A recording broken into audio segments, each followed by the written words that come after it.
What gets measured gets managed, or as Peter Drucker said, you'll get what you inspect, not what you expect.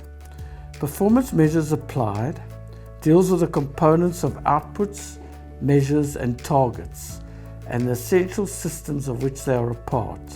These are also the essential systems necessary to translate the organization's vision and goals into the everyday activities of the people doing the work.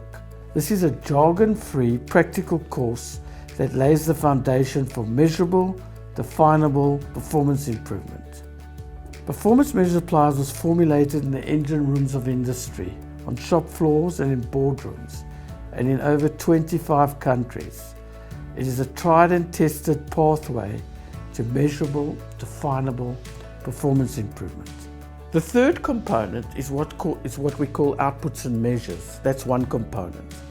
So outputs are the value-added end results for which an organization was set up for in the first place. Now the outputs are measured, just like any outputs should be measured, by the customer in terms of quantity, four things: quantity, quality, timeliness, and cost. So just to give an analogy, if you go to McDonald's and you say, I want 3 hamburgers, then you want 3, not 2 or 4, that's quantity. The quality aspect means that it's got to match your expectations. Now you're not paying a lot of money, that's cost. So you're not expecting a brilliant hamburger, but you also want it quickly, that's timeliness, 4 dimensions. If you go to a hamburger shop in New York, a hamburger costs you $24. You ask for 3, you want 3. Your quality expectations are a lot higher, that's why you're paying more. And you're prepared to compromise on time because you want quality over cost and time. One thing that never ceases to amaze me is how miserable some people in big companies can be.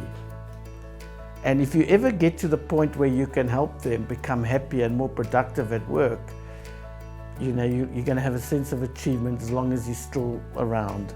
All these big companies have incredibly similar problems. So another similar problem they have is they can be very good at the strategic planning. In the Defense Forces, where I've also done a lot of work, they have whole departments doing their strategic plans. The problem is that it bears no relationship to the people doing the work. So there's activity, buzz, and there's a strategic plan over there, and there's no connection. If you put in a system of outputs and measures, that's going to enable you to cascade your strategic plan systematically and measurably to the people doing the work. Now, the industry that does this best, just to illustrate these different components and how they fit together, is the building industry. So the strategic plans of the building industry is the conceptual diagrams that every local government requires before you even get approval to do anything. So that's equivalent to your strategic plans. But then they have the working drawings. And the working drawings are the equivalent of the outputs and measures.